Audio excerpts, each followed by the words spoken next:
हरे कृष्ण कृष्ण कृष्ण हरे हरे, हरे राम राम राम हरे हरे।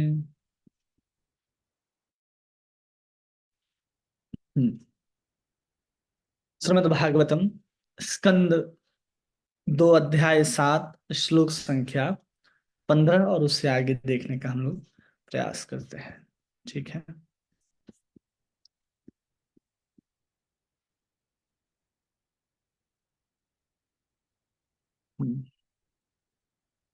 अंतसरसि उरुबलेन पदे गृहीतो ग्राहेण युथपति अम्बुज हस्त आर्त आह इदम आदि पुरुषम अखिल लोकनाथ तीर्थ श्रव श्रवण मंगल नाम धेय। क्या कह रहे हैं भगवान के विषय में? अंत सरयू बलेन पदे गृहीतो, अत्यंत बलशाली मगर के द्वारा नदी के भीतर पांव पकड़ लिए जाने से हाथियों का नायक अत्यंत पीड़ित था। उसने अपने सुर से कमल फूल लेकर भगवान को इस प्रकार संबोधित किया। किस प्रकार संबोधित किया? तो कहते हैं कि हे आदि भोक्ता, हे ब्रह्मांड के स्वामी, हे उद्धारक, हे तीर्थ के समान विख्यात, आपके पवित्र नाम जो जपे जाने के योग्य हैं, उनके श्रवण मात्र से ही सभी लोग पवित्र हो जाते हैं। क्या कह रहा है? हाथी कह रहा है, जब एक मगर के द्वारा उस हाथी का पांव पकड़ लिया गया है पानी के भीतर, और अब अंतिम सांस है उसकी, अब डूब जाएगा, अब कोई नहीं बचा सकता उसको। उस क्षण में वो भगवान को कहता है कि अह इदम आदि पुरुषम अखिल लोकनाथ तीर्थ श्रव श्रवण मंगल नाम धेय, कि आप अखिल लोक के नाथ हैं, आप ही आदि पुरुष हैं, तीर्थ श्रव, कि आप ही सब प्रकार के तीर्थों के रूप में विख्यात हैं, और श्रवण मंगल नाम धेय, आपके श्रवण नाम का केवल श्रवण करने मात्र से लोग पवित्र हो जाते हैं। ये वो हाथी जो है, गज जो है, वो डूबता हुआ भगवान से प्रार्थना करता है। तात्पर्य, नदी के भीतर बलशाली मगर ग्राह्य द्वारा हाथियों के नायक गजेंद्र का पैर पकड़ लिए जाने की कथा श्रीमद् भागवत के 8वें स्कंद में वर्णित है। चूंकि भगवान ही परम ज्ञान है, अतः उनके पवित्र नाम तथा भगवान में कोई भेद नहीं है। मगर द्वारा आक्रमण किए जाने पर गजेंद्र अत्याधिक विपत्ति में था। यद्यपि हाथी हमेशा मगर से बलवान होता है, किंतु जल में होने पर मगर हाथी से अधिक बलशाली बन जाता है। चूंकि हाथी अपने पूर्व जन्म में भगवान का महान भक्त था, अतएव अपने पुण्य कर्मों के कारण भगवान का नाम उच्चारण करने में समर्थ हुआ। क्या कहा जा रहा है? सबसे पहले इसकी कथा 8वें स्कंद में आती है, इसका वर्णन प्रभुपाद करते हैं, और फिर कह रहे कि गजेंद्र यहां पर अत्याधिक विपत्ति में था। जब विपत्ति में था, जब उसका प्राण जाने वाला था, उस समय भगवान को याद कर रहा है गजेंद्र, उसके पहले नहीं। आर्त भाव से पुकार रहा है कि अब तो हम मरने ही वाले हैं। सो आर्त भाव से जब भगवान को पुकारता है कि अहम आदिम पुरुषम अखिल लोकनाथ, तो भगवान प्रसन्न होकर के वहां पर आते हैं। इसलिए कह रहा है कि भगवान और भगवान के नाम में कोई भेद नहीं होता।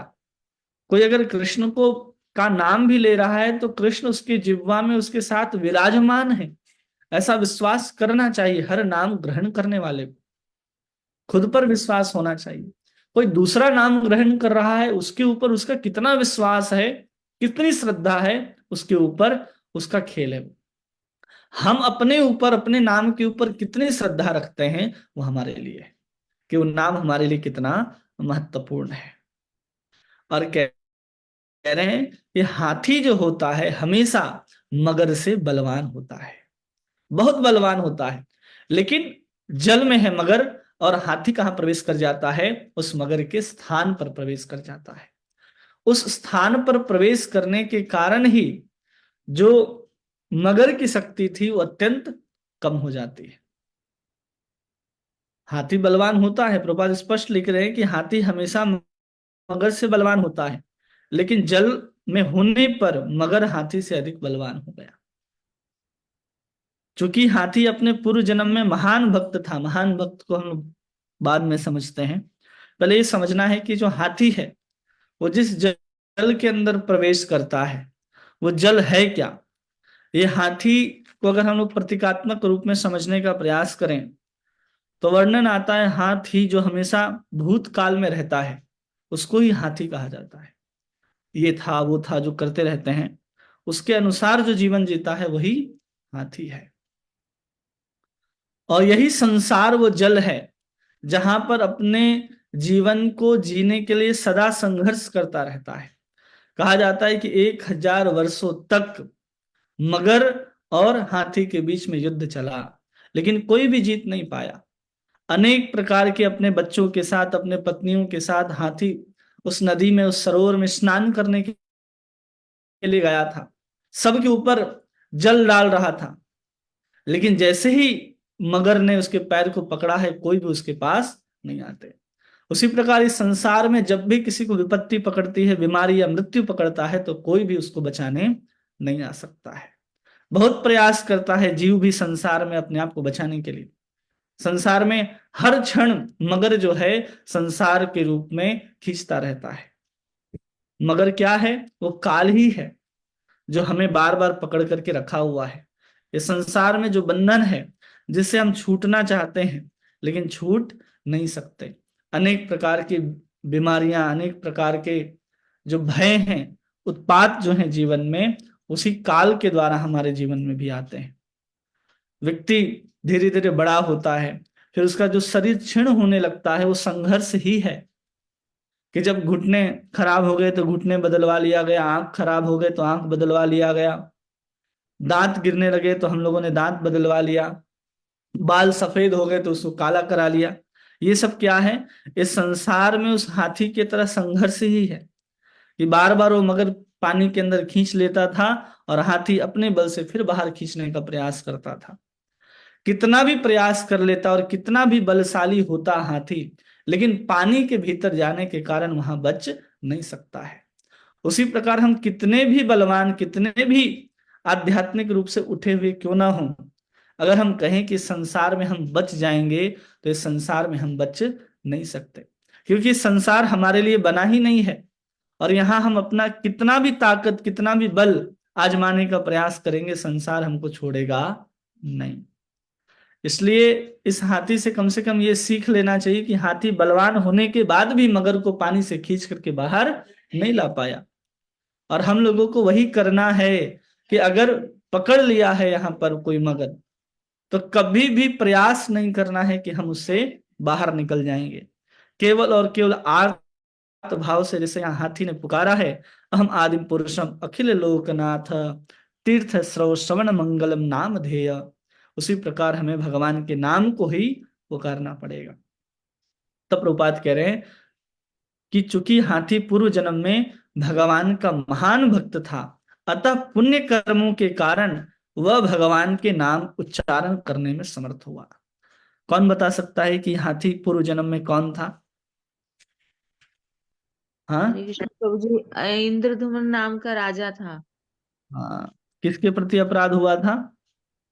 एक ऋषि थे, ये मतलब अपनी पूजा कर रहे थे, अपना नाम जप कर रहे थे जब, तो वो आए तो ये प्रणाम नहीं कर सके उनको, तो उन्होंने बोला कि आप हाथी बन जाओ त्रिलोक में, कुछ ऐसे था।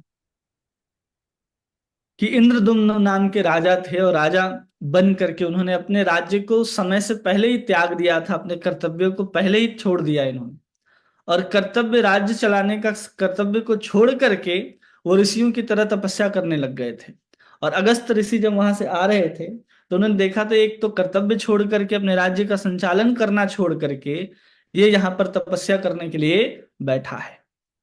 और इतने बड़े ऋषि पहुंचने के बाद भी उनका सम्मान न किए जाने पर अगस्त ऋषि जी उनको श्राप देता है, क्योंकि उस राजा का काम वहां पर तपस्या करने का नहीं था, उसको राज्य का संचालन करना था, इसलिए उसको हाथी बनने का शाप देते हैं। और यहाँ दूसरे लाइन में कह रहे हैं कि पुण्य कर्मों के कारण ही भगवान का नाम उच्चारण करने में समर्थ हुआ। तो यहाँ जिस पुण्य कर्म की बात हो रही है वो पूर्व जन्म में की गई भक्ति की बात हो रही है। किसी दान, किसी व्रत, उपवास या किसी को मकान दुकान बनवा देने से वो जो पुण्य प्राप्त होता है उससे नाम उच्चारण नहीं कर सकते। ठीक है, अगस्त ऋषि की कृपा से ही वो इस जन्म में हाथी बन करके भगवान का नाम पुकार सकता है। इसलिए हम लोग जब पुण्य कर्म कहीं पढ़ते हैं तो हमें लगता है कि सामान्य पुण्य कर्म, जो हम किसी को गरीब को भोजन करा देते हैं, कोई दान दे देते हैं, उस पुण्य के भागी से हम भगवान का नाम जप कर सकते हैं। नहीं, जब तक भगवान से संबंधित कार्य नहीं होगा हम भगवान का नाम नहीं जप कर सकते। जो भगवान का नाम लेता हो, जो भगवान की सेवा करता हो, अगर उसकी सेवा करते हैं, जो वहां से सुकृति और पुण्य प्राप्त होगा उसी के माध्यम से भगवान का नाम जप संभव है। इसका इस भौतिक जगत के प्रत्येक जीवात्मा सदैव कष्ट में रहता है। जो हम समझा रहे थे, प्रभुपाद जी उसको विस्तार से यहाँ एक्सप्लेन करते हैं कि इस भौतिक जगत में प्रत्येक आत्मा सदैव कष्ट में रहता है, क्योंकि यह जगत ही ऐसा है कि पग पग पर विपत्तियों का सामना करना पड़ेगा।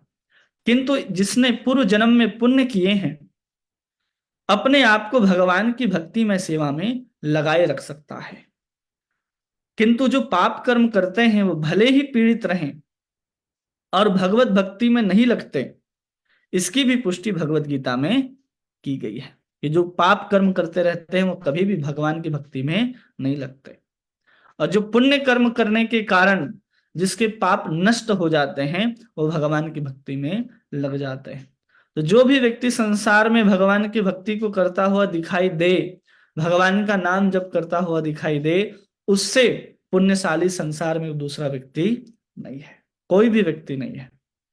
भगवान हरि तुरंत अपने शाश्वत वाहन गरुड़ पर आसीन होकर के हाथी को उबार लिया। रूपाल लिखता है यहाँ पर, हाथी को भगवान के साथ अपने संबंध का ज्ञान था। उसने भगवान आदि पुरुष अर्थात आदि भोक्ता कहकर संबोधित किया। भगवान तथा जीवात्मा दोनों चेतन है, फलतः भोक्ता है, किंतु समस्त वस्तुओं के सृष्टा होने के कारण भगवान आदि भोक्ता हैं। परिवार में पिता तथा उसके पुत्र निश्चित रूप से भोक्ता होता है, किंतु पिता आदि भोक्ता होता है और पुत्र परवर्ती भोक्ता होता है। शुद्ध भक्त ये भली भांति जानता है कि ब्रह्मांड की सारी वस्तुएं भगवान की संपत्ति हैं और जीवात्मा किसी भी वस्तु का उपभोग उनकी आज्ञा के अनुसार ही कर सकता है। यदि उनकी आज्ञा न रहे तो मनुष्य निर्दिष्ट वस्तु का स्पर्श तक नहीं कर सकता। आदि भोक्ता का विशद व्याख्या इस उपनिषद में की गई है। जो भगवान तथा अपने में होने वाले इस अंतर को समझता है वह भगवान को पहले अर्पित किए बिना कोई भी वस्तु ग्रहण नहीं करता है। दोनों भोक्ता हैं, लेकिन प्राइमरी भोक्ता कौन है? भगवान ही होंगे। भगवान के उपभोग के बाद ही कोई वस्तु हमारे ग्रहण करने के योग्य हो सकती है। कोई भी वस्तु जब तक भगवान को अर्पित न किया गया हो, हम अगर उसका भोग करते हैं तो हम कर्म बंधन में फंस जाएंगे। तो उस कर्म बंधन से निकालने के लिए यहाँ ईशो उपनिषद की बात कही गई है। भक्ति वाला समर्पण नहीं कि हम भगवान के लिए भगवान का भोग बना रहे हैं, नहीं, अपने लिए भगवान का अपने लिए बना रहे हैं और भगवान को समर्पित कर रहे हैं सिर्फ कर्म बंधन को काटने के लिए। तब इस उपनिषद में कहा जाता है ईशावास्यम इदम सर्वम यत् किंचित जगत्याम जगत्तेन त्यक्तेन भुंजिथा मां गृधा कस्य स्विद्धनम, कि सब वस्तुएं भगवान की है और जो हमें उपयोग करने के लिए दिया गया है उस वस्तु को उपयोग भी हमें भगवान को दे करके ही उपयोग करना है। ये नहीं कि अरे हमें प्राप्त हो गया, इसमें पूरा का पूरा अधिकार अब मेरा है। संसार के किसी भी वस्तु पर पूर्ण अधिकार किसी भी व्यक्ति का नहीं है। ये हमें सबसे पहले समझ जाना है। कभी हो भी नहीं सकता, क्योंकि भगवान ही इस संसार के सृष्टा हैं और जिन्होंने इस संसार को बनाया है वही इस संसार के परम भोक्ता हो सकते हैं। वही उदाहरण देकर के बता रहे हैं प्रभुपाद कि एक पिता आदि भोक्ता होता है, क्योंकि पिता ही सब चीजों को एकत्रित करता है, इसलिए सबसे प्रथम अधिकार उसका होता है। लेकिन पुत्र से प्रेम करने के कारण अपने पुत्र को वस्तु प्रदान करता है सबसे पहले ला करके, और वही पुत्र जब अपने पिता को वस्तु देता है सबसे पहले, तो प्रसन्नता पिता को होती है। उसी प्रकार भगवान ने इस संसार को बना करके हमें समर्पित कर दिया, और हम जब संसार की वस्तु के द्वारा भगवान की सेवा करने का प्रयास करते हैं, तब जा करके हमारे जो कर्म बंधन हैं वो संसार से कट जाते हैं। इसलिए कोई भी वस्तु भगवान को अर्पित किए बिना ग्रहण नहीं करना चाहिए, कभी भी। इसलिए कहते हैं यज्ञा शिष्टा सिना संतो मुच्यन्ते सर्व किल्बिषः, कि भगवान को दिए बिना अगर हम ग्रहण करेंगे तो पचंत एव पाप, केवल कहते हैं पचंत एव पाप कारणात्, कि हम जो भी पचा रहे हैं सब का सब पाप ही पच रहा है। और पाप पचता कैसे है? पाप को हम भोग करके ही पचा सकते हैं, पाप कट नहीं जाएगा जब हम भगवान को अर्पित किए बिना वस्तु कुछ ग्रहण कर लेते हैं। केवल भोजन की बात नहीं हो रही। इतने दिन से जब हम लोग पढ़ते सुनते आते हैं तो हम लोगों को सिर्फ यही लगता है कि सिर्फ भोजन ही भगवान को समर्पित करना होता है। नहीं, हर वस्तु भगवान को समर्पित की जाती है, चाहे वस्त्र हो, दुकान हो, मकान हो, कोई सामग्री हो, जो भी आप अपने लिए लेकर के आ रहे हैं, सब समर्पित करना होता है भगवान को। और वही धीरे धीरे समर्पण का जो स्तर है, अर्पण करने का जो स्तर है, धीरे धीरे कहाँ तक पहुंच जाता है? वही अर्पण जो है वो समर्पण तक पहुंच जाना चाहिए, कि हम भगवान की ही वस्तु को दे रहे हैं सिर्फ चलो दिखा करके, अपने लिए जो चीज उपयोग करना है वो सब अर्पण करना है। और हम खुद को ही जब भगवान को अर्पण कर देते हैं तो वही समर्पण कहलाता है। इसलिए अर्पण, समर्पण और तर्पण, ये तीनों चीज में होता है किसी को देना ही। लेकिन हम कुछ वस्तु जो भगवान को दे रहे हैं और फिर इस्तेमाल कर रहे हैं खुद के लिए, तो अर्पण हो गया। खुद को भगवान के लिए समर्पण कर देना, अर्पण करना, वो समर्पण हो गया। और अपने सामान को अपने ही किसी जन तक पहुंचाना, वो तर्पण कहलाता है। इसलिए कोई भी वस्तु जो है भगवान को पहले अर्पित होनी चाहिए, चाहे आप अर्पण कर रहे हो या समर्पण कर रहे हो या तर्पण कर रहे हो। तीनों अवस्था में भगवान को वस्तुएं समर्पित पहले होनी चाहिए और फिर वस्तु किसी और को समर्पित होनी चाहिए। हम सब भगवान के भक्त हैं और भगवान को समर्पित हैं इसलिए क्योंकि हम सब ने अपने अपने गर्दन में भगवान की तुलसी की माला को धारण कर रखा है। तो ये पहले भगवान को अर्पण हो चुकी है। अब हमारा कब नंबर आता है कि हम हृदय से भगवान को समर्पित होते हैं, तब हमारा भी उपयोग भगवान की सेवा में संभव है। तब एक जीवात्मा भी, एक हाड़ मांस का देह भी भगवान का प्रसाद कहा जाता है। हम लोगों ने पढ़ा ना, जहां ऋषभ देव की बात आ रही थी, तो ऋषभ देव जी इतने विशुद्ध आत्मा बन गए केवल जड़ योग की साधना करते करते कि उनके मल मूत्र से भी सुगंध आता था। और जब हम अपने आप को समर्पित करते हैं भगवान की सेवा में, तो जब तक समर्पण नहीं बढ़ेगा हमारे अंदर भी दिव्यता प्राप्त नहीं होगी। समर्पण भगवान के नाम से ही प्रारंभ होता है। जब प्रेम हम लोग भगवान से करते हैं तो प्रेम जो है वही अनंत गुना जब बढ़ जाता है तो उसको ही भक्ति कहते हैं। और वही जब धीरे धीरे बढ़ता बढ़ता समर्पण पर समाप्त हो जाता है तो भगवान प्राप्त हो जाते हैं। इसलिए नवधा भक्ति में जो शरणागति है वो आखिरी स्तर पर ली गई है। सबसे पहले श्रवण कीर्तन ही है, और जब शरणागति होगी तो हमारी भक्ति पूर्ण हो जाएगी। सिर्फ कहने के लिए नहीं कि अरे हम तो भगवान को समर्पित हैं। कई लोग हैं जो कहते हैं कि अरे हम तो भगवान पे समर्पित हैं, जो भगवान करेंगे, जो भगवान देंगे। पूर्ण समर्पित का मतलब होता है कि जैसे एक गाय को, एक पशु को कोई बेच दिया तो मालिक का हक नहीं रह गया कि तुम जाकर के कहो अरे इसको तुम खाना नहीं देते, पानी नहीं देते, वो फिर भगवान की मर्जी है। तो उसी प्रकार समर्पण मतलब पूर्ण समर्पण, अपने शरीर के जीविका के लिए भी प्रयास न करना, उसके लिए भी भगवान पर आश्रित होना, वही पूर्ण शरण समर्पण और शरणागति कहलाता है। ठीक है, तो इस प्रकार अपने संपूर्ण जीवन को समर्पित करने का प्रयास करना चाहिए, जिससे हम भगवान के परम भोक्ता बन सके। हम स्वयं भोक्ता जब तक रहेंगे, जब तक पूर्ण समर्पण नहीं आएगा, हमारे अंदर भोग की इच्छा बनी रहेगी। और वही श्रवण कीर्तन स्मरण के माध्यम से वो भोग की इच्छा धीरे धीरे कम होती जाती है और हम फिर भगवान के शुद्ध भक्त के बनने के उस स्तर को प्राप्त कर लेते हैं। हाथी ने भगवान को अखिल लोकनाथ, ब्रह्मांड के स्वामी कहकर संबोधित किया, अतः वे हाथी के भी स्वामी हुए। हाथी भगवान का शुद्ध भक्त होने के कारण ग्राह्य के आक्रमण से रक्षा किए जाने का अधिकारी था। क्यों था अधिकारी? एक तो भगवान को अखिल लोकनाथ कह करके संबोधित करता है, और दूसरा प्रभुपाद कह रहे शुद्ध भक्त होने के कारण ग्राह्य के आक्रमण से रक्षा की जाने का अधिकारी था। अब यहाँ पर हाथी है, उसने कहाँ जाकर के किसी से दीक्षा ली थी, लेकिन उसके बाद भी भगवान को पुकारने पर भगवान उसके पास आ रहे हैं। और जो लोगों को संशय रहता है कि हम भगवान को पुकार रहे हैं, इतने समय से नाम ले रहे हैं, और हमने किसी गुरु की शरणागति ग्रहण नहीं की, भगवान आएंगे या नहीं आएंगे? भगवान आएंगे, इसमें कोई संशय नहीं है, लेकिन भगवान के प्रति शुद्ध प्रेम आपके हृदय में विकसित होगा, इसमें संशय रह जाएगा।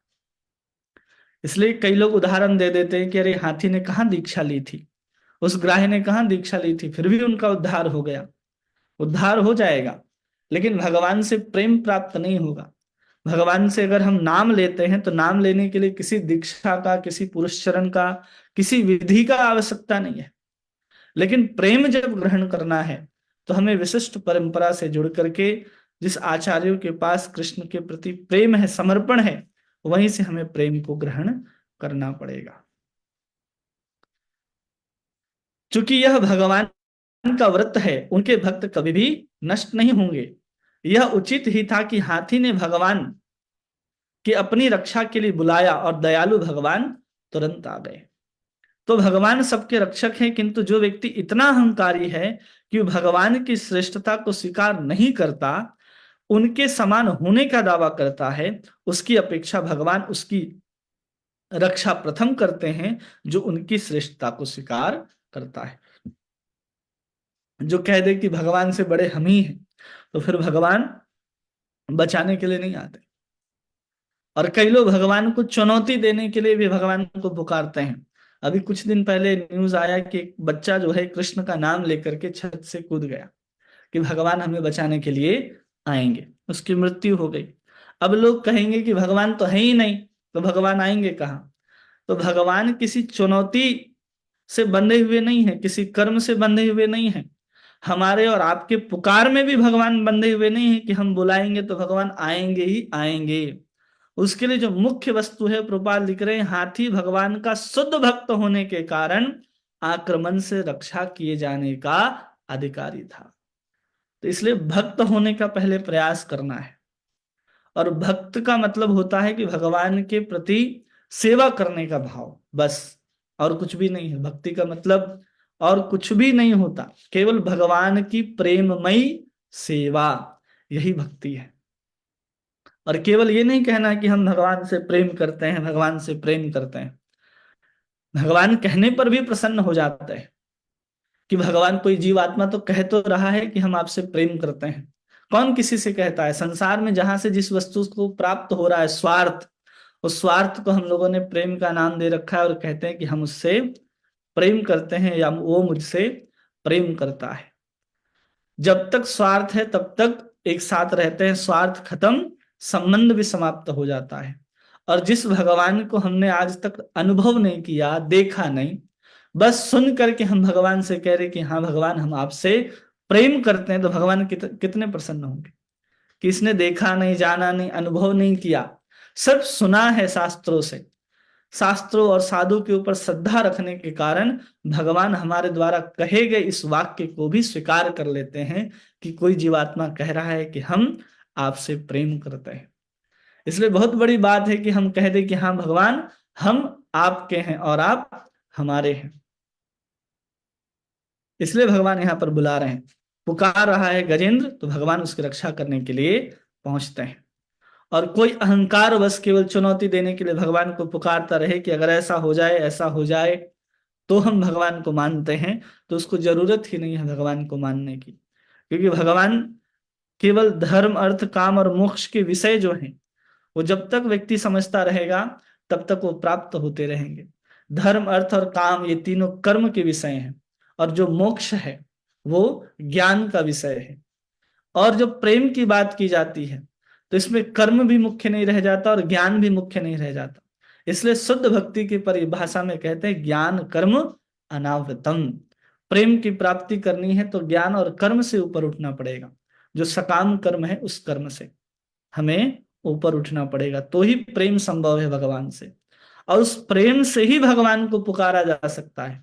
ना हम भगवान के पास दौड़ करके जा सकते हैं कि एड्रेस दे दिया गया कि तुम दौड़ करके जाओ और भगवान का दर्शन कर लो, संभव नहीं है। आज हमें और आपको रसखान की तरह बता दिया जाए कि वृंदावन में बिहारी जी मिलेंगे, कितने लोग जाकर के दर्शन कर सकते हैं? कोई भी नहीं कर सकता। रसखान को बता दिया गया था कि जाओ, ये नंगे पांव जो लेकर के खड़े हैं, छोटे से राजकुमार जैसे जो दिखाई दे रहे हैं, वो वृंदावन में मिलेंगे। रसखान को पूर्ण विश्वास था, रसखान पहुंच जाता है वृंदावन और उसको बिहारी जी मिल जाते हैं। रसखान रस की खान हो जाते हैं, उनके एक एक पद पर भगवान की माधुर्यता झलकती है। तो ये सब कहां से संभव है? प्रेम से ही संभव है। अब प्रेम से ही पुकारा जा सकता है। या व्यक्ति अत्यंत कष्ट में हो, या हाथी ने जो पुकार की है आर्त पूर्वक पुकार किया है भगवान को, सब तरफ देखा, अपने पत्नियों को देखा, बच्चों को देखा, सब सूंड पकड़ पकड़ के निकालने का प्रयास कर रहे थे, लेकिन कोई उस ग्राह्य से छुड़ा नहीं पा रहे थे। उसी प्रकार इस संसार में हमें और आपको भी कोई नहीं बचा पाएगा जिस दिन मृत्यु पकड़ लेगी। जिसको भी पुकारते रह जाएंगे, संसार में कोई आने वाला नहीं है।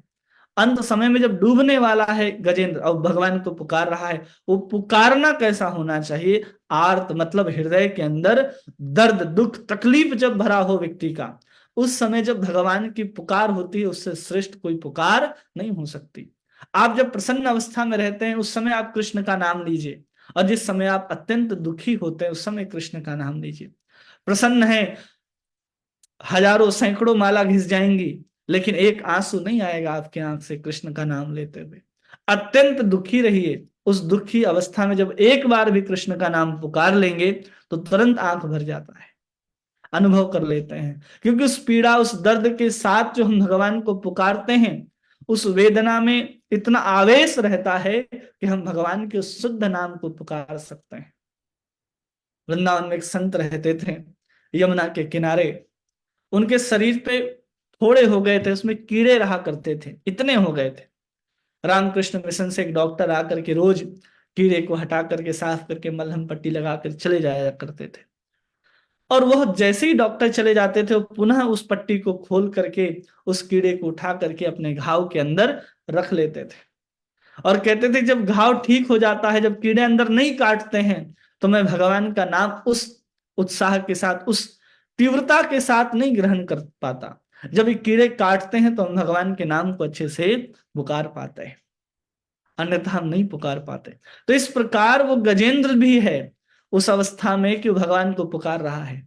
और हमें भी अपने जीवन में देखना है कि हमारे जीवन में जो दुख है, भगवान ने संसार को दुखालय इसलिए बना करके रखा कि जीव भगवान को पुकार सके, बस। और कोई उद्देश्य नहीं है संसार में जीवात्माओं को दुखी करने का। लेकिन हम अपने ही किसी ऐसे कर्म को करके प्रसन्न हो जाते हैं, देखो हमारा दुख कम हो गया, हमारा त्रिताप कम हो गया। कम नहीं हुआ, हम उस समय अलग मानसिक स्थिति पर पहुंच जाते हैं, हमारी मानसिकता बदल जाती है, देखने का तरीका बदल जाता है, तो हम अपने आप को प्रसन्न कर लेते हैं। हम यहाँ पर संसार में जो प्रसन्न हो रहे हैं वो तुलनात्मक प्रसन्नता है। केवल हम केवल दूसरों को दुखी देख रहे हैं कि हाँ ये हमसे ज्यादा दुखी हैं, हम बहुत प्रसन्न हो जाते हैं कि अरे हम जानवर से तो श्रेष्ठ हैं, वो नंगे घूमते हैं, हम कपड़े पहनते हैं, बस इसी में हम प्रसन्न हो रहे हैं। वो कम कमाता, हम ज्यादा कमाता, उसकी गाड़ी छोटी है, हमारी गाड़ी बड़ी है, बस इसी के चक्कर में वो खराब दिखता, हम सुंदर दिखते हैं, वो खराब बोलता, हम अच्छा बोलते हैं, वो अच्छा काम नहीं करता, हम अच्छा काम करते हैं, ये तो कोई भी काम नहीं करता। लोग इस तरह के मानसिकता, तुलनात्मक प्रसन्न होने का प्रयास कर रहे हैं, तुलना कर करके सिर्फ संसार में लोग प्रसन्न है वास्तव में सब दुखी, सब दुखी हैं। और उसके बाद भी अपने आप को कभी भी अनुभव नहीं होने देते कि हम दुखी हैं। लेकिन आज का समाज लोगों को ऐसा बता रहा है कि तुम ये नहीं कर रहे तो दुखी हो, तुम ये नहीं कर रहे हो तो दुखी हो, लोग भोग नहीं कर रहे हैं तो दुखी हैं, ऐसा बता दिया जाता है। लोगों के अंदर, ये मन के अंदर भर दिया जा रहा है, जिसके कारण एक दुखी व्यक्ति और दुखी होता जा रहा है। वो पहले ही दुखी है, संसार में आया है, जन्म लिया है, वो ऑलरेडी दुख में है, ऑलरेडी वो सब चीजें झेल रहा है। लेकिन हम उसको और भी नई नई चीजें बता बता करके और दुखी करते रहते हैं कि अरे तुमने परीक्षा दी लेकिन इतना नंबर नहीं आया, इतना आता तो अच्छा होता। बेचारा इतना मेहनत करके जो भी लाया वो भी समाप्त हो जाता है। वो भी उत्साह समाप्त हो जाता। और दुखी करने का प्रयास मत कीजिए, उस दुख में बस उसको एक मार्ग दे दीजिए कि इस मार्ग से तुम्हें भगवान के पास जाना है। इस दर्द में तुम भगवान को पुकार लोगे तो भगवान के पास वो पुकार जल्दी पहुंचती है। ये हाथी से कम सीख लेना चाहिए कि हाँ, वो दुख में था तो भगवान को पुकारा है, सबको पुकार करके देख लिया है। द्रौपदी ने भी वही प्रयास किया था, पांचों पतियों की तरफ देख रही थी कि अरे देखो, ये तो बहुत बड़ा गांडीवधारी है, ये तो अभी अपने गांडीव को उठाएगा और सबका वध कर देगा। जब खींचा जा रहा था, घसीट करके द्रौपदी को लाया जा रहा था, तो पांचों पति वहीं पर विराजमान थे। धृतराष्ट्र वहीं पर विराजमान था, भीष्म पितामह वहीं पर विराजमान थे, कृपाचार्य वहीं पर विराजमान थे, 100 कौरव वहीं पर विराजमान थे। सबकी तरफ द्रौपदी ने नजर उठा करके देखा, लेकिन किसी ने भी उसके तरफ सहायता की दृष्टि से नहीं देखा। सबकी आंखों में आंसू थे, पांचों पांडवों के आंखों में आंसू थे कि हम इतने मजबूर हैं कि हम अब कुछ भी नहीं कर सकते। ये दशा थी उनकी। भीष्म पितामह मजबूर थे कि उन्होंने वचन दे रखा था, कृपाचार्य द्रोणाचार्य ने उनका नमक खाया था तो कुछ बोल नहीं सकते थे। विदुर वहां जब चिल्ला करके कहते हैं कि गलत हो रहा है, और दुशासन जब साड़ी खींचने लगता है, तो एकमात्र आशा उस द्रौपदी की भगवान कृष्ण ही रह जाते हैं। अंत में जब हमें भगवान दिखाई दें, उसके लिए भगवान का स्मरण भी तो होना चाहिए। जैसे हाथी के विषय में कह रहे, पूर्व काल में उसका भजन था, जिसके कारण वो हाथी बनने पर भी भगवान का स्मरण कर पाया। उसी प्रकार द्रौपदी का भगवान के साथ संबंध था, इसलिए वो द्रौपदी उस समय पुकार पाई। जीवन भर उसने कृष्ण की सेवा की है, जीवन भर उसने कृष्ण को याद किया है, जीवन भर उस सुंदर सुंदर गीत लिखा करती थी द्रौपदी भगवान कृष्ण के लिए। सुंदर मृदंग के साथ अर्जुन उसको गाया करते थे। तो इस तरह उनकी भक्ति रही है, तब वो जाकर के पुकार पा रहे हैं। इसलिए कहा जाता है कि अपने जीवन के प्रथम अवस्था में अगर हम भगवान से जुड़ जाते हैं, कौमार आचरित प्राज्ञो, कि हम उस कौमार अवस्था में भगवान से जुड़ जाते हैं, भगवान को स्मरण करने लगते हैं, तो जीवन की अंतिम अवस्था में भी हम याद कर सकते हैं। और यही सिद्धांत इसमें भी लागू होता है। जब हम रात्रि के चौथे प्रहर में जग जाते हैं, सुबह होने से पहले जग जाते हैं, सोए नहीं रह जाते हैं। अगर व्यक्ति ब्रह्म मुहूर्त में जगने का आदत है, तो ऐसा कहा जाता है, ऐसा मान्यता है कि जीवन के चौथे पहर में भी वो जाग जाएगा कि चलो अब तो समय आ गया है कि अब हम भगवान का भजन करेंगे। इसलिए ब्रह्म मुहूर्त में भी जगना चाहिए कि चलो अब आखिरी समय है सोने का, उस समय उठ जाओ। तो उसी समय जब मृत्यु का समय आने लगेगा, उसके पहले भी व्यक्ति को चेत जाना चाहिए कि अब हो गया, अब बहुत हमने जीवन को बर्बाद कर दिया, अब भगवान के नाम और लीला, उनके गुण को सुन करके हमको जीवन को समाप्त करना है। उसी प्रकार हाथी को देखिए कि क्या रहा उसके अंदर, कुछ भी नहीं रहा। बहुत सुंदर उसकी स्तुति है, गजेंद्र मोक्ष की स्तुति, जिसका पाठ अनेक अनेक उत्सवों में लोग किया करते हैं। तो उसको यहाँ पर प्रभास एकदम संक्षेप में वर्णन कर देते हैं तात्पर्य में, और एक ही लाइन में ब्रह्मा जी वर्णन कर देते हैं कि कैसे पुकारा। तो अखिल ब्रह्मांड लोकनाथ कह करके पुकार रहा है।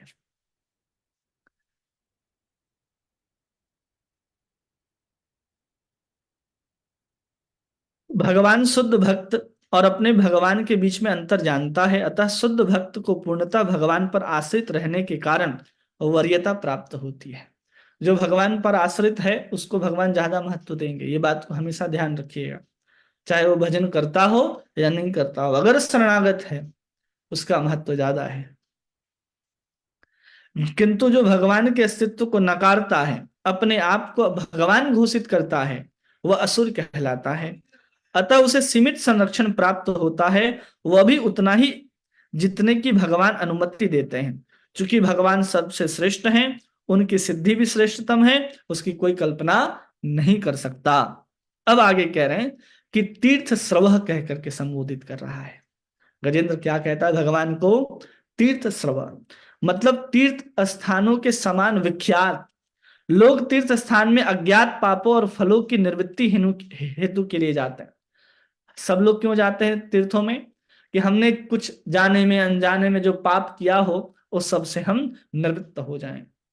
सब जाते हैं। आज देखिए भी माघ का मेला लगा है इलाहाबाद में, प्रयाग में, कितने लोग जाएंगे, लाखों लोग वहां पर पहुंचेंगे। अगले साल कुंभ भी है, तो देखिए कितने लोग वहां पहुंच जाएंगे अपने अज्ञात और ज्ञात पापों को नष्ट करने के लिए।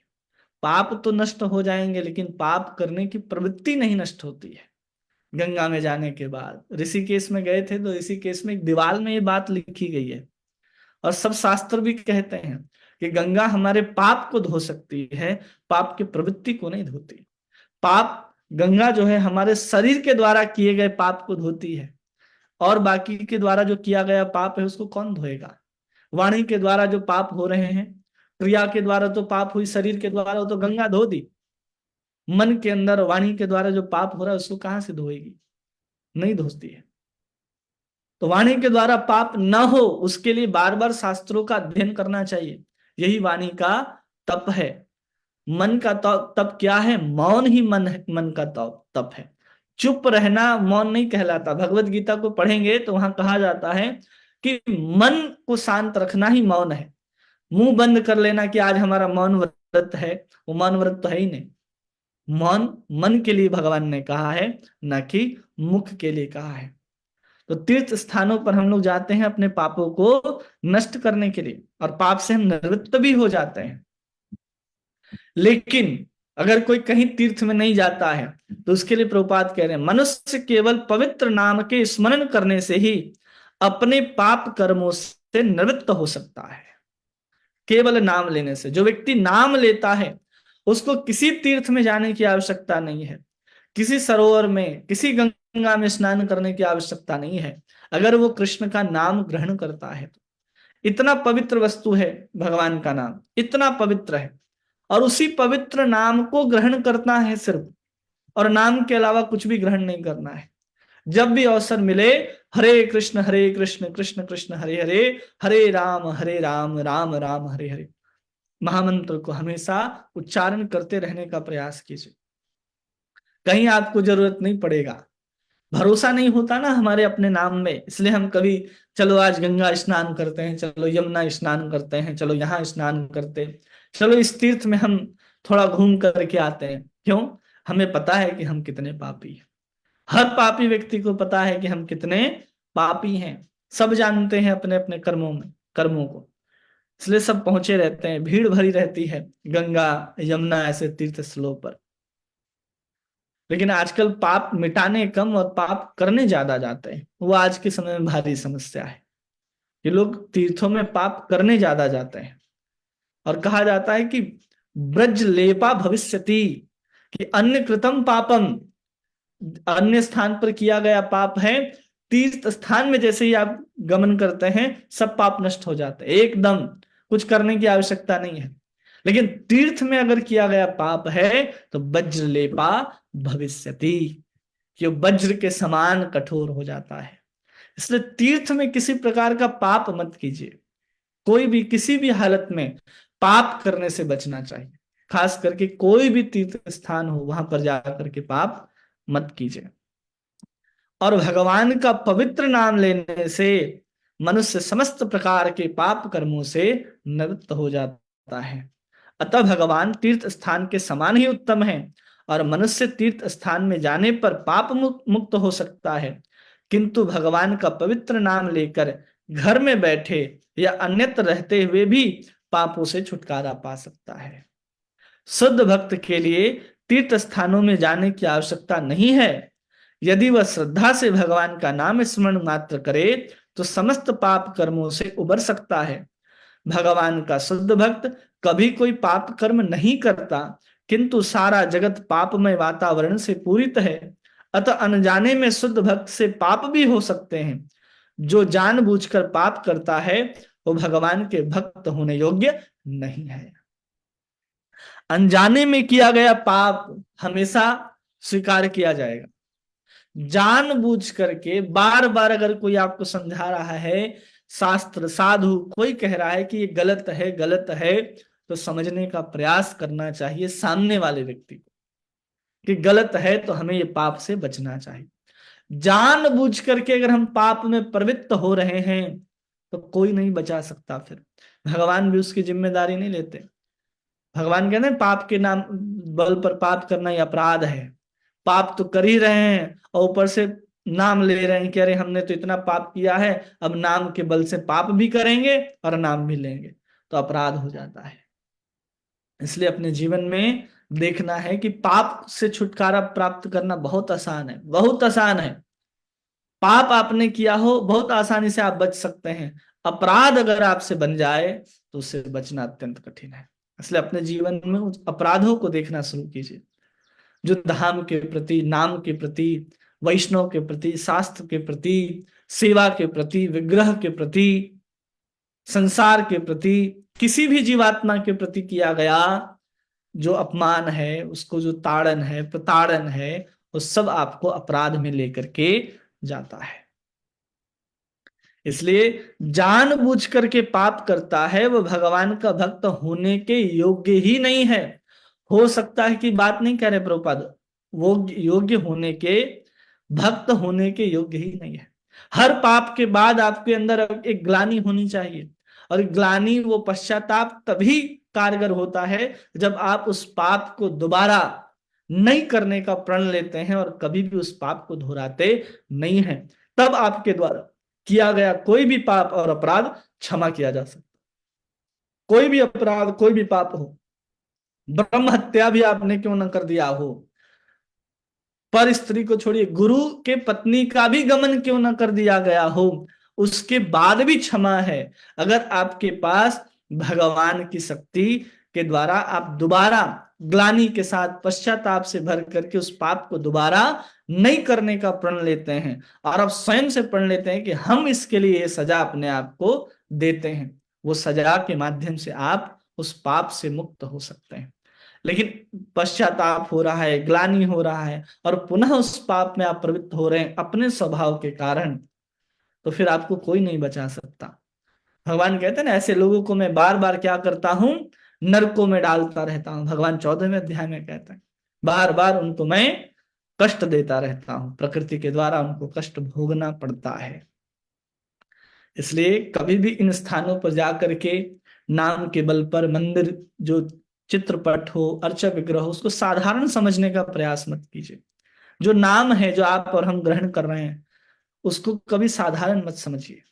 ये सब साधारण समझने के कारण हम तीर्थों को, यज्ञों को, व्रत उपवास, इन सब को महत्व देते रह जाएंगे, और कुछ होने वाला नहीं है, कुछ भी नहीं हो सकता। अगर कोई व्यक्ति तीर्थ स्थान में भ्रमण कर रहा है, कोई 1 घंटे बैठ करके नाम ले लेना, तो उसको जितना पुण्य प्राप्त होगा, जितना उसकी सुकृति बढ़ेगी, आप पृथ्वी के 100 बार भी परिक्रमा लगा लेंगे तो उतना पुण्य प्राप्त नहीं होगा जितना एक बार कृष्ण नाम लेने से प्राप्त हो जाता है।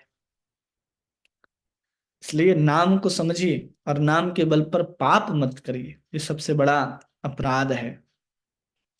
किंतु यदि शुद्ध भक्त अनजाने में कोई पाप कर्म कर बैठता है तो उसको उसका स्मरण भी नहीं रहता। कई बार ना, शुद्ध भक्त है, कोई अनजाने में पाप प्रवृत्त हो गया, स्वभाव है जीव का, जीव अपने स्वभाव से पाप कर्म में प्रवृत्त हो गया, लेकिन अनजाने में जब प्रवृत्त हो गया तो उसको पाप कर्म के प्रति पश्चाताप करने की भी आवश्यकता नहीं है। वो भगवान का भक्त होने के कारण वो मुक्त हो जाता है पाप से। अपि चेतसो दुराचारो भजते माम अनन्य भाग, साधु रेव समन्तव्यो सम्यक व्यवस्थितो ही सब। ये बहुत पापी हो और जानबूझ करके उसने पाप ना किया हो तो वो बच जाएगा। अन्यथा कोई पाप भी कर रहा है, सबसे बड़ा पाप किसको लगेगा, कि जिसको पाप है, कोई कह रहा है, लेकिन अपने शास्त्र के अनुसार, अपने अवलोकन से देख रहा है कि अरे शास्त्र में तो ये दिया हुआ है, शास्त्र को अपने अनुसार वो मैनिपुलेट करके बता रहा है, समझ रहा है, और फिर जब पाप करता है तो वो सबसे बड़ा पापी बनेगा। उसको नरक से पहले कहीं ठौर मिलने वाला नहीं है। इसलिए हम जो एक दूसरे को पापी कहने का जो हम लोग काम करते हैं, सबसे पहले अपने आप को देखने का प्रयास करना है। वही गाना है ना कि जिसने पाप ना किया हो जो पापी ना हो। कोई भी ऐसा व्यक्ति नहीं है संसार में जो पाप ना किया और पापी ना हो। हम सब पापी हैं और हम सब पाप कर ही रहे हैं। और हम सबसे पाप बन ही रहा है, इस चीज को हमेशा ध्यान रखना है। इसलिए कलयुग में नर्क जाना बहुत आसान होता है, प्रेत योनि भूत योनि प्राप्त करना आसान होता है, ये सब पाप के कारण ही मिलते हैं। और आज भूत प्रेत पिशाच जो हैं ये कलयुग में सबसे ज्यादा रहते हैं, सबसे ज्यादा। किसी युग में हो नहीं हो, लेकिन कलयुग में तो अवश्य है। क्यों? क्यों पाप से बच जाता है? क्योंकि सदैव भगवान का स्मरण करता रहता है एक शुद्ध भक्त। सदैव भगवान का स्मरण जो व्यक्ति करता है, उससे कोई पाप भी हो जाए तो बहुत बड़ा कोई हानि नहीं है उसको। बस सदैव कृष्ण का स्मरण उसके जीवन में बना रहना चाहिए। भगवान का पवित्र नाम श्रवण मंगल कहलाता है। इसका अर्थ है केवल पवित्र नाम सुनने मात्र से मनुष्य समस्त शुभ वस्तुएं प्राप्त हो जाती हैं। कोई भगवान का नाम केवल सुन लेता है तो समस्त मंगल उसके जीवन में प्रकट होने लग जाते हैं। श्रीमद् भागवत में अन्यत्र पवित्र भगवान नाम को पुण्य श्रवण कीर्तन कहा गया है। भगवान के विषय में जप तथा श्रवण करना ही खुद पुण्य का कर्म है। कि भगवान के विषय में सुनना ये पुण्य का कर्म है, बहुत बड़ा पुण्य है। अगर कोई भगवान की कथा को सुनता है, सुनना एक बहुत बड़ा पुण्य का काम है। जब धुंधकारी प्रेत के रूप में आया है और गौकर्ण से कह रहा है कि मेरा उद्धार करो, तुम कितना भी अगर गया में जाकर के पिंड दे दोगे लेकिन मेरा उद्धार होने वाला नहीं है, तब वो सूर्य देव की आराधना करते हैं गौकर्ण जी और पूछते हैं कि क्या किया जाए। तो उनको यही कहा जाता है पुण्य कर्म करो। और पुण्य कर्म क्या है? श्रीमद् भागवत कथा ही सबसे बड़ा पुण्य है। इससे बड़ा संसार में दूसरा कोई पुण्य नहीं है। और जब उसकी कथा वो भूत सुनता है प्रेत योनि में, उसका उद्धार हो जाता है। और हम लोग क्या हैं? एक जीवित व्यक्ति हैं, लेकिन हमारे अंदर जो भूत घुसा है संसार के भोग वासनाओं का, ये हम ही भगवान बनने वाला जो भूत है, उसको निकालना सामान्य बात नहीं है। चैतन्य महाप्रभु तो सोचते होंगे यार, हम कीर्तन कर रहे थे, नाच रहे थे, तो एक पत्थर पिघल जा रहा था, और सामान्य जो संसारी लोग हैं उनका हृदय क्यों नहीं पिघलता है? सोच लीजिए। हमारा हृदय जो है वो पाषाण के समान नहीं, पाषाण से भी कई एकदम फौलाद लोहा बन गया है। इसलिए हमारा हृदय जो है कभी पिघलता नहीं है भगवान की कथाओं को सुन करके, लीलाओं को सुन करके। एक अलग से उर्मी जागनी चाहिए भगवान की कथा श्रवण करने के लिए।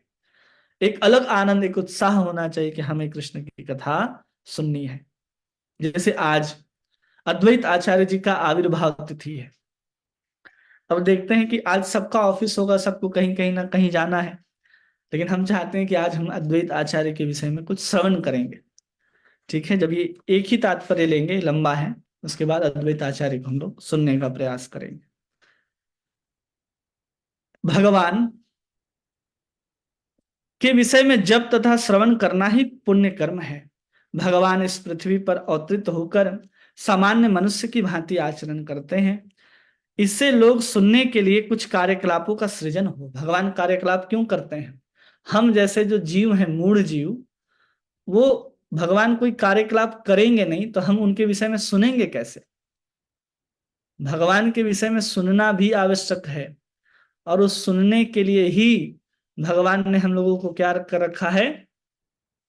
बना रखा है। अपने लीलाओं को यहाँ पर विस्तार कर रखा है।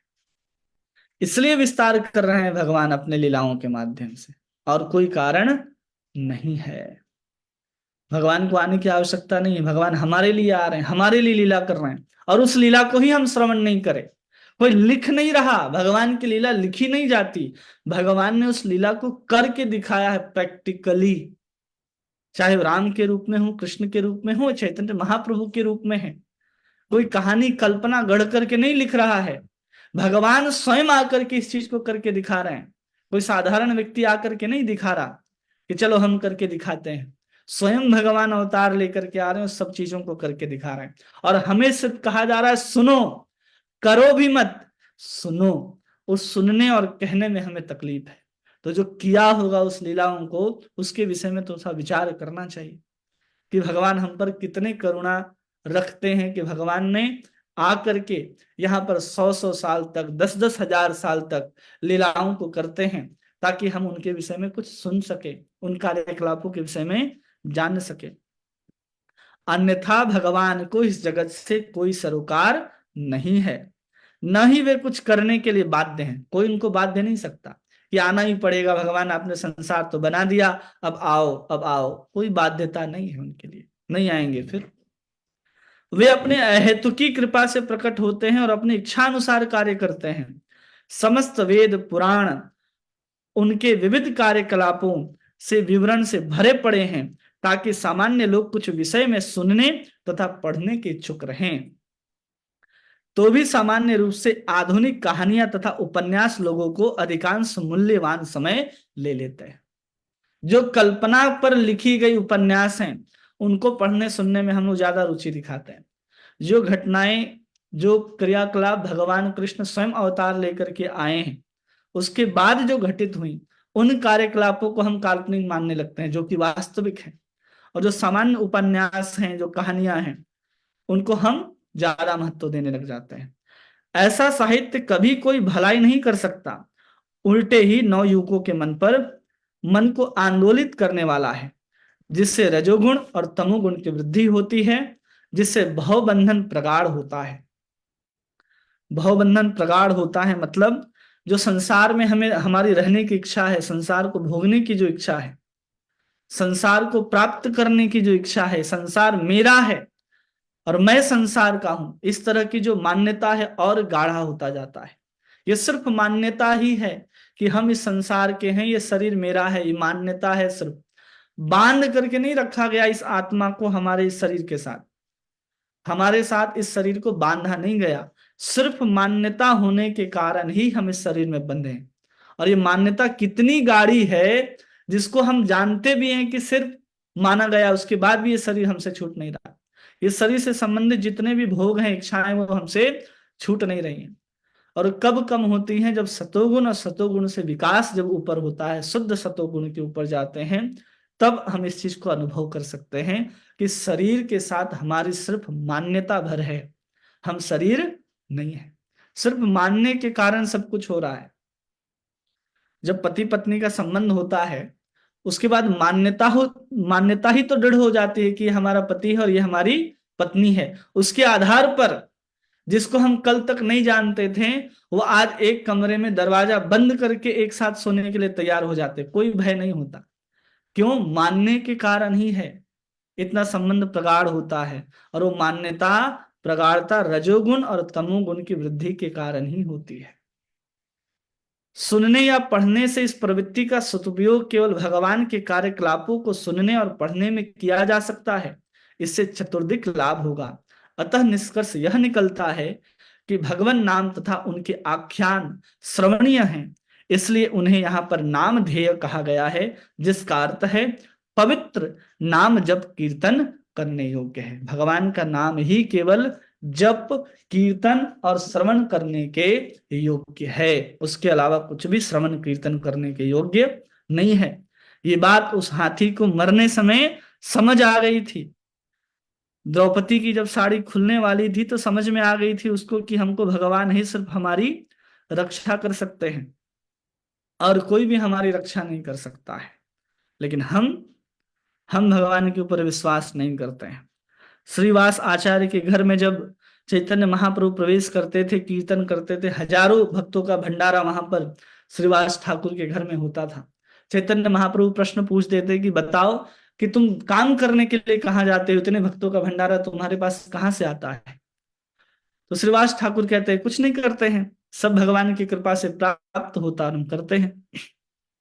तो सच सच बताओ। तो श्रीवास ठाकुर कहते हैं कि 3 बार हम ताली बजाते हैं भगवान का नाम लेकर के, और हमारे पास जो वस्तु नहीं रहती है वो उपलब्ध हो जाती है। बोले अच्छा, कि अगर नहीं हुई तो श्रीवास ठाकुर कहते हैं उसी दिन मैं गंगा में डूब करके अपनी जान दे दूंगा। तो अद्वैत आचार्य को चैतन्य महाप्रभु कहते हैं ऐसा दोबारा मत करना, कि तुम्हारे 3 बार भी पुकारने की आवश्यकता नहीं होगी। अगर तुम्हारी भावना इतनी शुद्ध है तो पुकारे बिना ही घर के सारे भंडार भरे हुए रहेंगे। वो श्रीवास ठाकुर की शरणागति वहां पर थी। हम लोगों की शरणागति अंतिम अवस्था में भी नहीं आती है। जब कुछ नहीं बचा, पता चल गया कि भगवान के अलावा कुछ भी नहीं है, जब उस हाथी के सब छूट गए, तब उसने कृष्ण का स्मरण, भगवान का स्मरण किया है। द्रौपदी को पता चल गया कि ये पांचों बैठे, वो भी नहीं बचा सकते, भीष्म पितामह भी नहीं बचा सकते, तब भगवान को पुकारा है। तो इनसे सीख लेनी चाहिए कि पहले ही संसार से सहारा लेने से पहले भगवान के प्रति आश्रित होना चाहिए। ये गजेंद्र मुख से हमें सीख लेना चाहिए। ठीक है, आज के लिए बस इतना ही। किसी का कोई प्रश्न है, प्रश्न कर लेते हैं, उसके बाद अद्वैत आचार्य के विषय में हम लोग संक्षेप में सुनने का प्रयास करेंगे कि कौन है, और एक दो उनके प्रमुख लीलाओं को हम लोग श्रवण करेंगे। हरे कृष्ण प्रभु जी, दंडवत प्रणाम।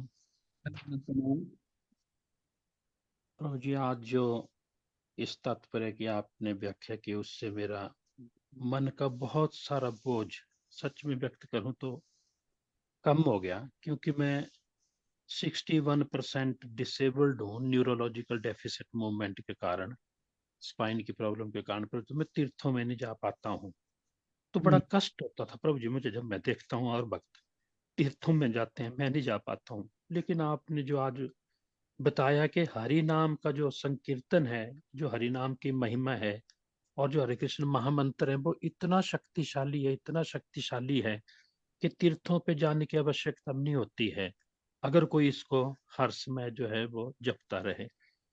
तो इससे तो और भी मेरी श्रद्धा और निष्ठा जो है इसके प्रति बढ़ी, और इसके लिए मैं कोटि कोटि धन्यवाद आपको देता हूँ। दूसरी बात प्रभु जी, जब मैं स्मरण करता हूँ, हरे कृष्ण महामंत्र जपता हूँ, तो सोचता हूँ 24 घंटे करता रहूं। खैर बीच में जब सो जाते हैं तब तो नहीं हो पाता हमारे से, और इतना भक्ति है नहीं हमारी दृढ़ के उस समय भी हमें स्मरण होता रहे। लेकिन यथासंभव सारा दिन जैसे कैसे भी हो स्मरण करने का प्रयास करते हैं। पर एक समस्या आती है प्रभु जी के, जब मैं माला करता हूँ, मैं चाहता हूँ सारा दिन करता रहूं, कहीं तो जाना नहीं होता है, शास्त्रों का अध्ययन करूं, आप जो बताते हैं उसका स्मरण करने का प्रयास करते हैं। पर जैसे जैसे आयु बढ़ती है, बहुत सारी चीजें भूल भी जाती हैं, श्लोक भी नहीं याद रहते हैं, भूल जाते हैं, पर उसका भाव याद रहता है, तो हमें लगता है ये बहुत बड़ी बात है। पर समस्या ये आती है प्रभु जी के, जैसे 10 माला कर ली ना तो थकावट महसूस होती है, फिर उसके बाद ना मन से ही कुछ माला हो जाती हैं, भले हम सारा दिन करते रहें, गिनती नहीं करते हैं हम फिर कितनी माला हो गई। तो जो हम उच्चारण नहीं कर पाते हैं जोर से, तो क्या वो एक अपराध तो नहीं बनता है? क्योंकि आचार्यों का आदेश है कि इसका उच्चारण करके जो है सारी मालाएं होनी चाहिए। तो ये एक मन में जो है वो उच्चारण ना प्रश्न हो, बना हुआ है। भगवान का नाम अगर जिह्वा पर है तो वो भी पर्याप्त है।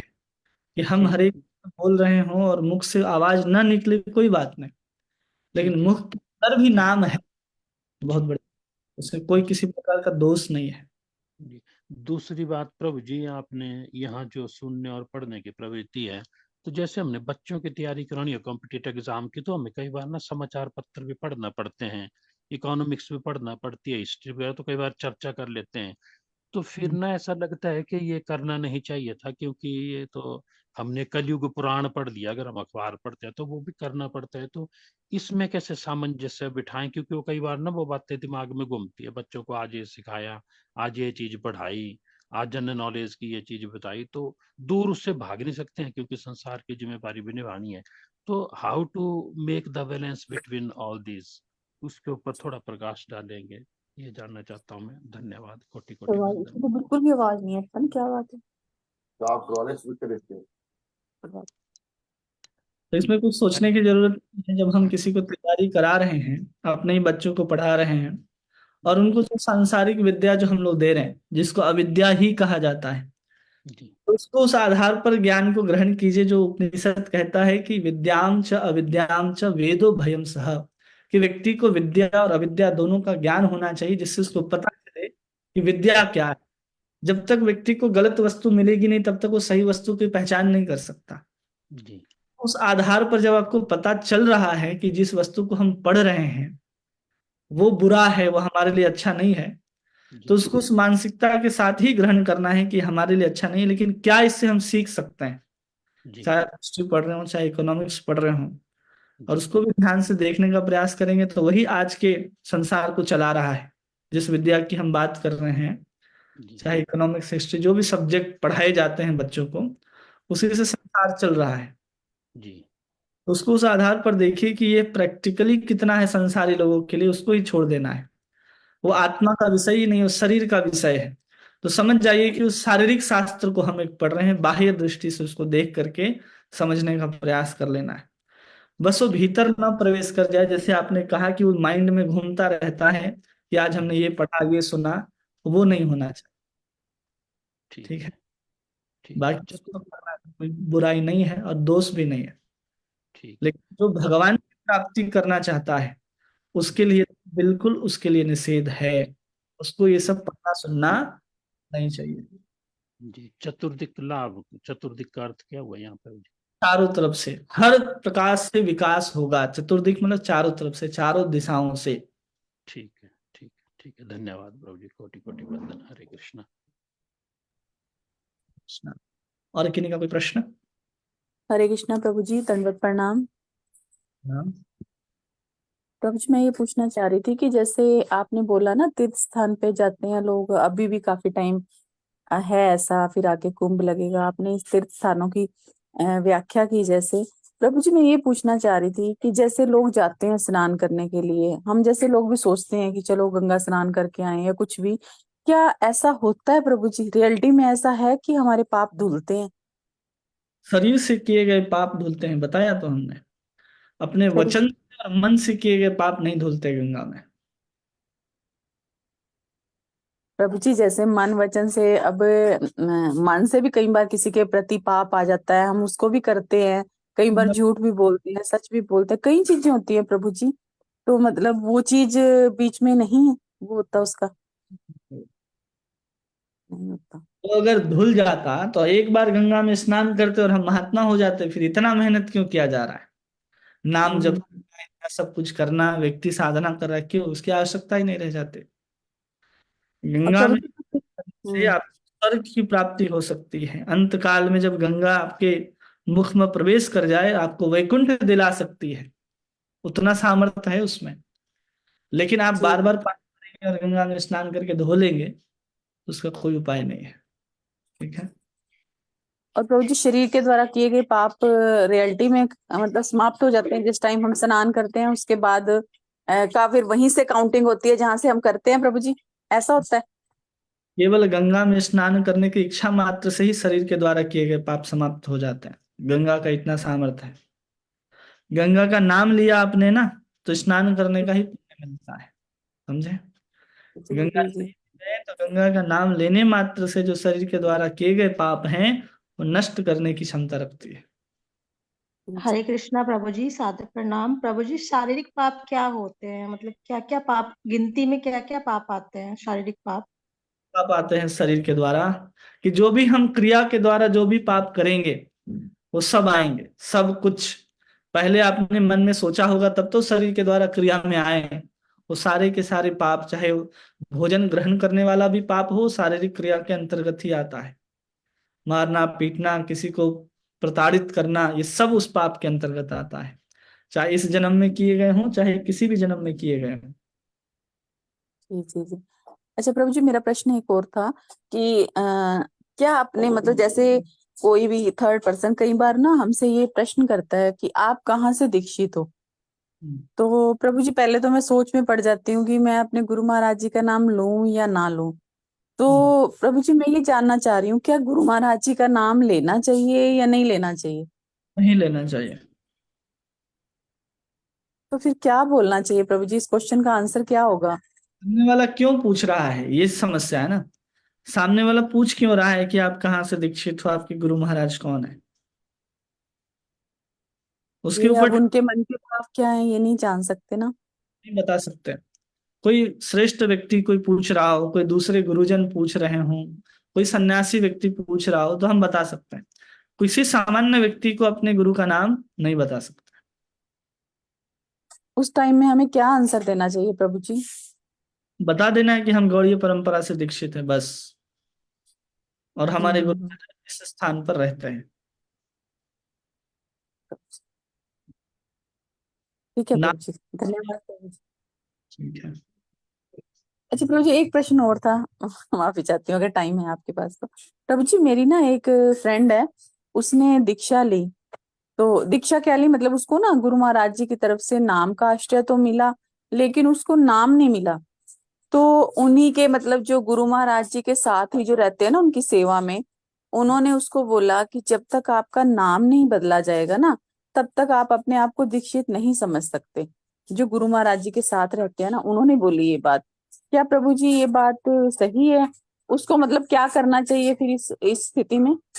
गुरु और शिष्य का संबंध किसी क्रिया पर आधारित नहीं होता कि गुरु ने ऐसे नाम दिया हो, यज्ञ हुआ हो, नाम बदला हो तो ही गुरु और शिष्य का संबंध होगा, ऐसा नहीं है।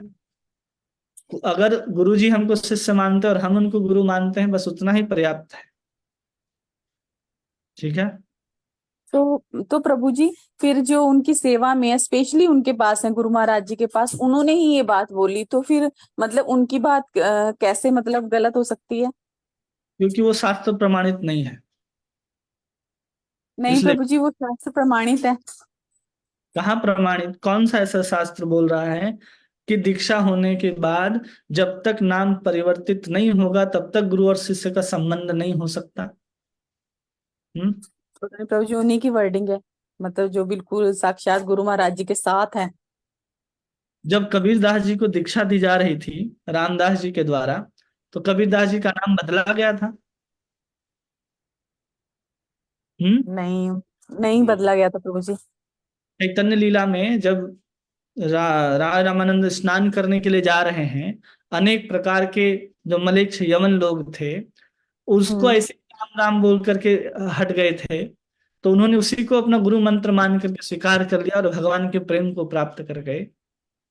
तो अभी हमने गजेंद्र के बारे में बताया कि इसने तो दीक्षा नहीं ली थी, फिर भी इसने भगवान को प्राप्त कर लिया। तो गुरु और शिष्य का संबंध गुरु के शिष्य मान लेने से ही हो जाता है, बस। शिष्य का गुरु नहीं मानना है, गुरु का शिष्य मान लेने से ही श्रद्धा स्थापित हो जाती है और संबंध बन जाता है। क्योंकि गुरु कोई वस्तु नहीं है कि कुछ दे तो ही बनेगा। समझ गए? नहीं प्रभु जी, ऐसा तो आभास होना चाहिए ना कि गुरु ने हमें अपना लिया है। इस चीज का तो आभास होना चाहिए ना प्रभु जी। है ना कि उन्होंने मंत्र दिया है, महामंत्र हरि नाम दिया है। जी जी। हो गया ना? हमारे पास गुरु के द्वारा दिया गया माला ही है जिसको हम देख सकते हैं। नाम तो आज है, कल अब भूल जाएंगे। आधार कार्ड में तो वो नाम भी नहीं आता जो गुरु जी के द्वारा दिया जाता है। जी जी जी। अच्छा प्रभु जी, एक प्रश्न मेरा और था कि जैसे मतलब हम अपने गुरु महाराज जी का तो ध्यान करते हैं, जैसे हम मतलब चलो पूजा करते हुए या माला करते हुए गुरु महाराज जी का स्मरण करते हैं। इसके अलावा कई बार कुछ ऐसे संत हैं जो स्मरण में आते हैं और बहुत ज्यादा आ जाते हैं कई बार, मतलब ऐसी अनुभूति होती है। क्या वो चीज गलत तो नहीं है ना प्रभु जी, गलत नहीं अपने है, गुरु महाराज जी के अलावा? लेकिन जो साधना है वो अपने परंपरा के और अपने गुरु के निर्देश में ही होनी चाहिए। ठीक है। हम्म। गलत नहीं ठीक है। है प्रभु जी। ठीक है प्रभु। हरे कृष्णा प्रभु जी, दंडवत प्रणाम। प्रणाम। हो गए सबके प्रश्न पूरे?